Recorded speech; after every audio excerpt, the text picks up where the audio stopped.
Hello students. आज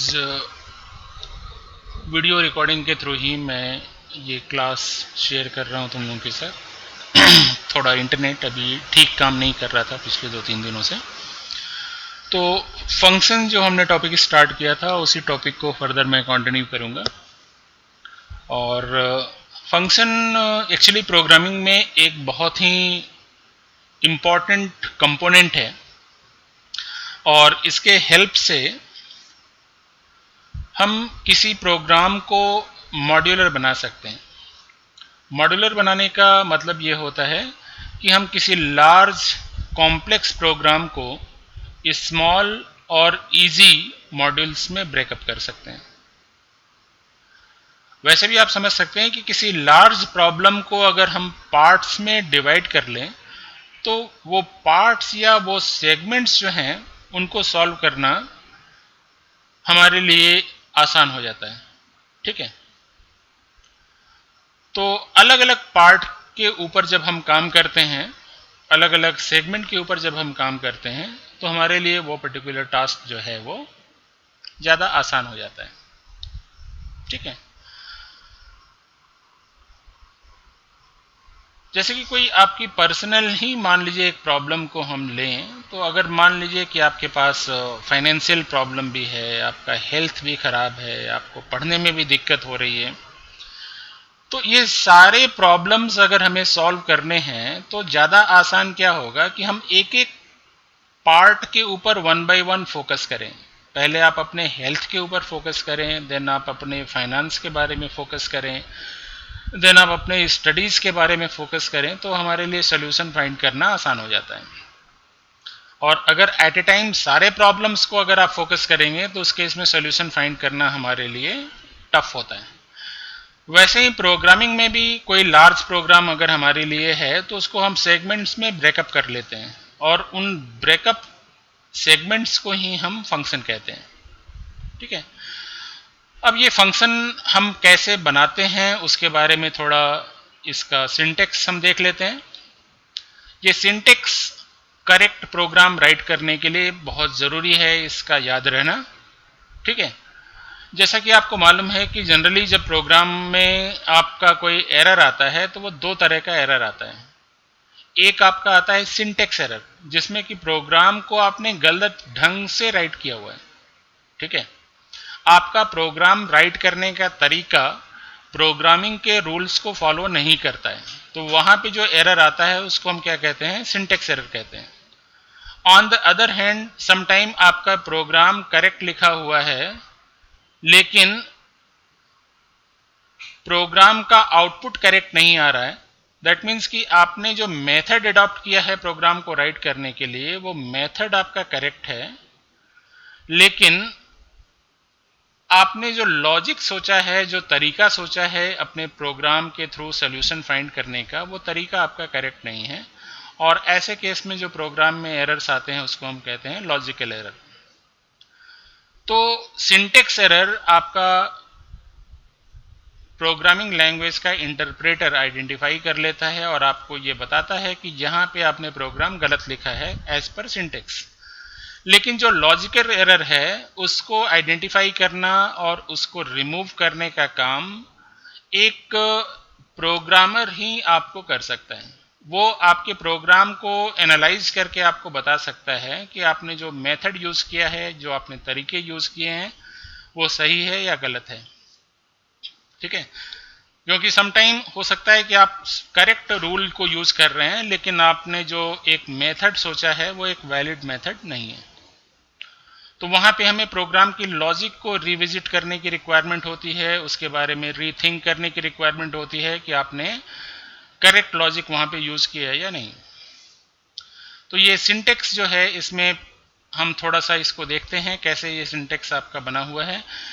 जब भी कोई फंक्शन आप स्टार्ट करते हैं तो उस फंक्शन की शुरुआत होती है डेफ कीवर्ड के साथ, उसके बाद एक फंक्शन नेम होगा जो आप खुद डिसाइड करेंगे कि क्या फंक्शन नेम आप देना चाहते हैं।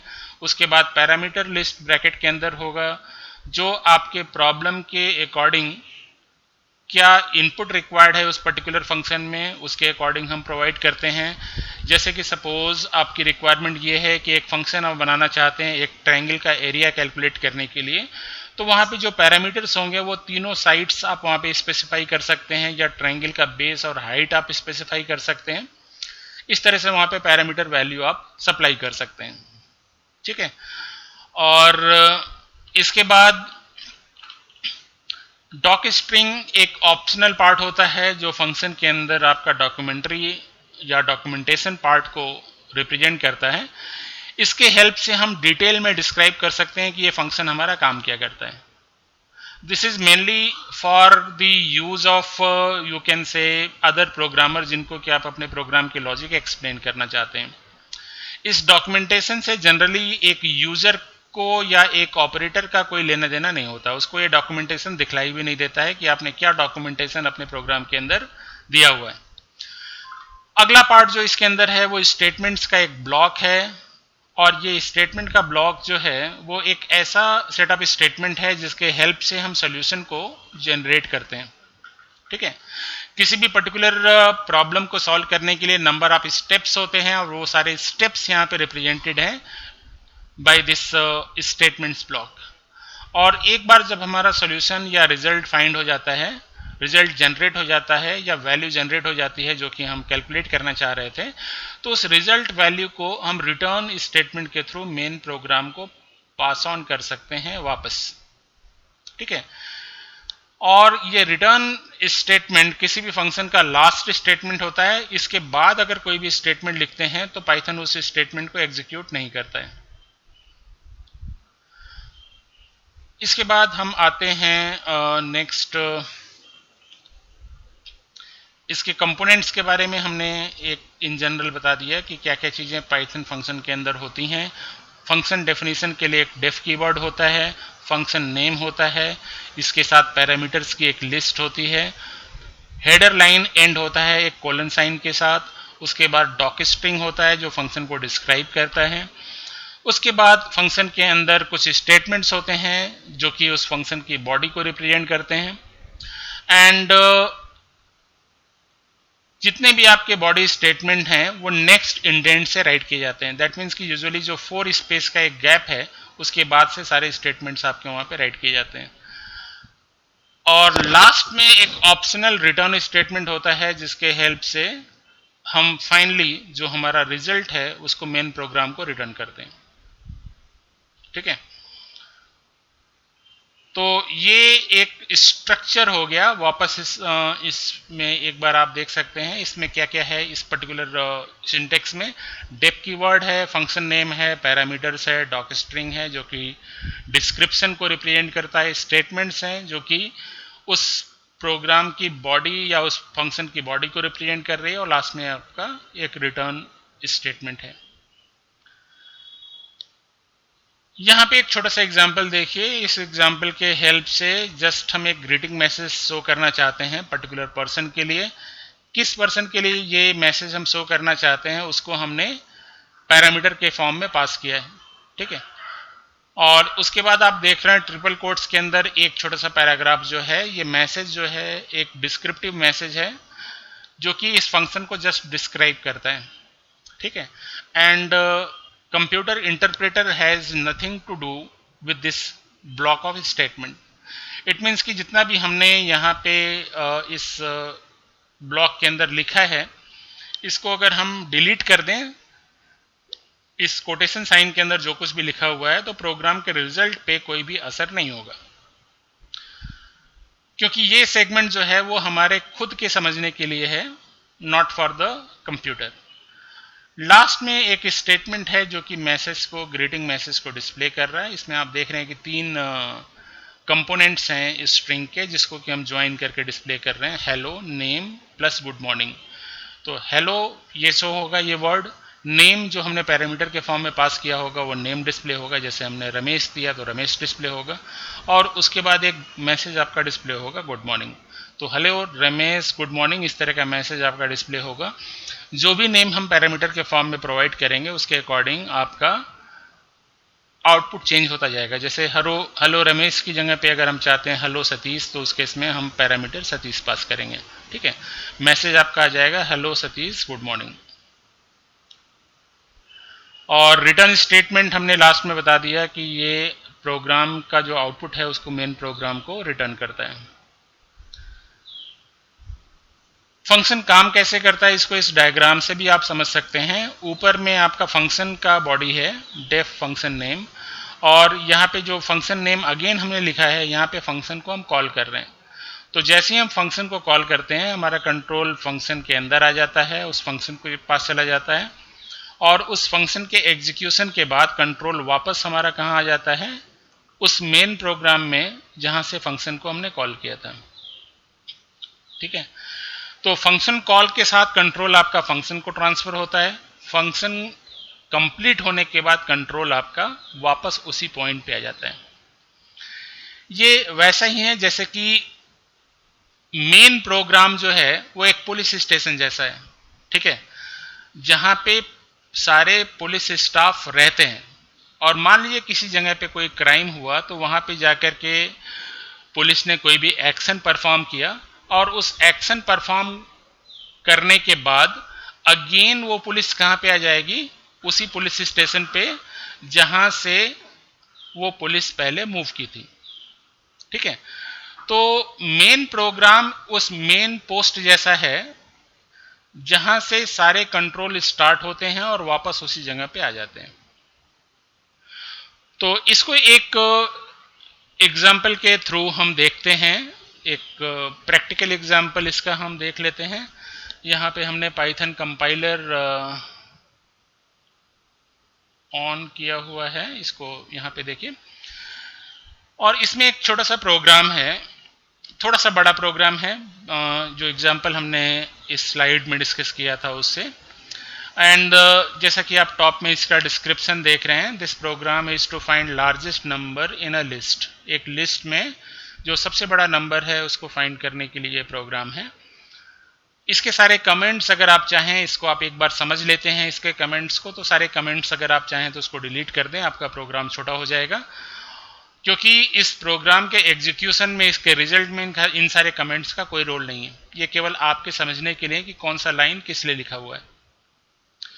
तो डेफ माई मैक्स लिस्ट 1, माई मैक्स आपने फंक्शन नेम चूज किया है कि आप जो मैक्सिमम या हाईएस्ट नंबर फाइंड करना चाहते हैं, उस फंक्शन का नाम माई मैक्स आपने दिया हुआ है। अगर आप इस फंक्शन का नाम हाईएस्ट देना चाहें तो हाईएस्ट भी दे सकते हैं। कोई भी ऐसा वर्ड, मीनिंगफुल वर्ड आप यहाँ पे फंक्शन नेम के फॉर्म में यूज कर सकते हैं, जिससे कि उसकी मीनिंग क्लियर हो कि किस लिए फंक्शन बनाया जा रहा है। और उसके बाद ब्रैकेट में आप देख रहे हैं लिस्ट 1 जो है वो आपका एक पैरामीटर है जो कि एक लिस्ट को रिप्रेजेंट करता है। अब आप इसको इस तरह समझ सकते हैं कि ये लिस्ट 3 नंबर का लिस्ट हो सकता है, कि 3 नंबर में हम हाईएस्ट फाइंड करना चाहते हैं तो उसके लिए भी ये लिस्ट उसको हाईएस्ट फाइंड करने में आपकी हेल्प करेगा। और अगर आपका यहाँ पे 3 लाख नंबर हो, 3 लाख बच्चों के मार्क्स में आपका हाईएस्ट आपको सर्च करके आपको बताना हो, तो उसके लिए भी ये फंक्शन काम करेगा। ठीक है, तो साइज डजेंट मैटर्स, कितने भी बड़े लिस्ट के ऊपर ये फंक्शन आपका काम करेगा, उसमें से हाईएस्ट वैल्यू को फाइंड करके आपको बताएगा। अब यहाँ पे इसका कॉन्सेप्ट क्या है उसको हम एक सिंपल लैंग्वेज में समझ लेते हैं कि हाईएस्ट फाइंड करने के लिए, जैसा कि आप इस लाइन पे आप देख रहे हैं, हमने max equals to list 0 define कर लिया। इसका मतलब ये हुआ कि हमने ये मान लिया कि सबसे पहला नंबर है वो सबसे बड़ा नंबर है, चाहे वो सबसे बड़ा हो या ना हो।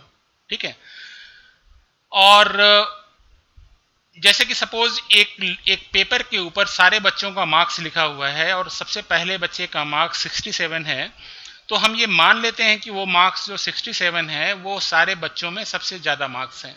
ठीक है, और उसके बाद बाकी के सारे मार्क्स को हम उसके साथ कंपेयर करते जाते हैं, जो हमारा हाईएस्ट अभी हमने लोकेट किया है उस मार्क्स से हम उसको कंपेयर करते जाएंगे। तो मान लीजिए 67 के बाद अगला मार्क्स हमें मिला 60, तो उसको हम इग्नोर कर देंगे। उसके बाद अगला मार्क्स हमें मिला 70, तो उस केस में हम क्या करेंगे कि अब हम अपने हाईएस्ट मार्क्स को अपडेट कर लेंगे। अब हमारा नया हाईएस्ट मार्क्स क्या हो जाएगा, 67 की जगह पे 70 हो जाएगा। और ये प्रोसेस हम जितने भी नंबर हैं उन सारे नंबर्स के साथ परफॉर्म करते जाएंगे। इट मीन्स कि स्टार्ट से लेकर के एंड तक हम हाईएस्ट से नेक्स्ट नंबर को कंपेयर करेंगे और नेक्स्ट नंबर अगर आपका रीसेंट हाईएस्ट से बड़ा है तो हाईएस्ट को हम रीडिफाइन कर लेंगे। ये वैसे है कि अभी तक मान लीजिए कि हमारा हाईएस्ट मार्क्स हमें 80 मिला, अगला 82 मिलता है, तो अब नया हाईएस्ट क्या हो जाएगा, 82 हो जाएगा। ठीक है, और इंटायर लिस्ट को प्रोसेस करने के बाद अभी तक जितना भी हमने नंबर रीड किया उसमें जो भी हमने हाईएस्ट फाइंड किया होगा उसको हम रिटर्न कर सकते हैं।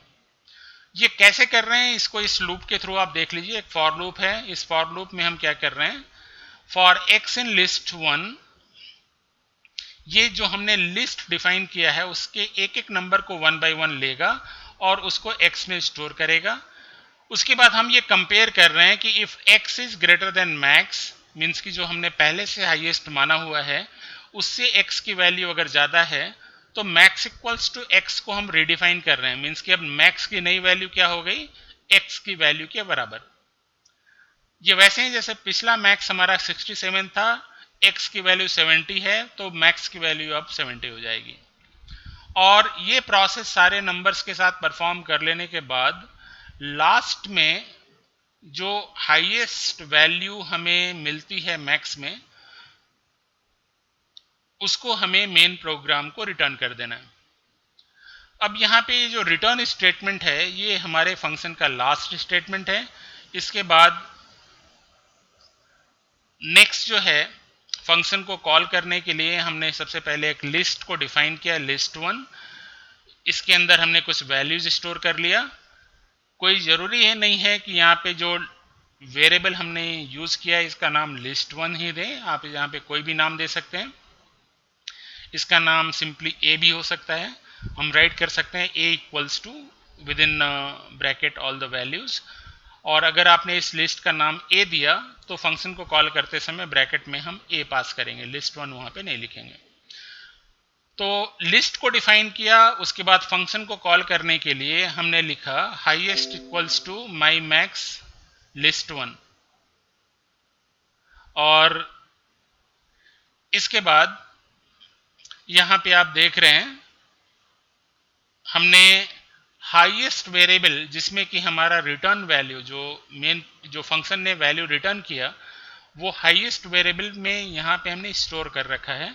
तो जो अभी तक का हमारा हाईएस्ट फाइंड हुआ उसको हमने यहाँ पे स्टोर कर लिया और प्रिंट कर लिया। इसको एक बार हम रन करा करके देख लेते हैं। और इसको रन हमने किया, आउटपुट यहाँ पे लार्जेस्ट एलिमेंट जो अभी तक इस लिस्ट में है 105 वो आपका डिस्प्ले हो रहा है। ठीक है, so that's all about this basic descriptive class of function. I hope कि थोड़ा बहुत फंक्शन का कॉन्सेप्ट आप लोगों को क्लियर हुआ होगा। कुछ नोट्स वगैरह जो ऑलरेडी हमने दिया है उसके थ्रू भी आप देखिएगा, इसको समझने की कोशिश कीजिएगा। और फंक्शन हर एक स्टेज पे आते जाएंगे, उनका कॉम्प्लेक्सिटी लेवल धीरे धीरे बढ़ता जाएगा, लेकिन जो फंक्शन का बेसिक कॉन्सेप्ट है वो हमेशा सेम रहेगा। तो यहीं पे अभी हम ये वीडियो क्लोज करते हैं और कुछ रिलेटेड क्वेश्चंस जो हैं वो एक लिंक हम आपको प्रोवाइड कर देंगे फीडबैक और क्वेश्चन के लिए। उसके हेल्प से आप जो कुछ भी फीडबैक देना चाहते हैं क्लास से रिलेटेड, कितनी चीज़ें आपको समझ में आ रही हैं, क्या समझ में नहीं आ रहा है, या कोई स्पेसिफिक क्वेश्चन है तो आप वहाँ पे उस लिंक के ऊपर पूछ सकते हैं। So that's all for this session. Thanks all for attending this class. Thank you.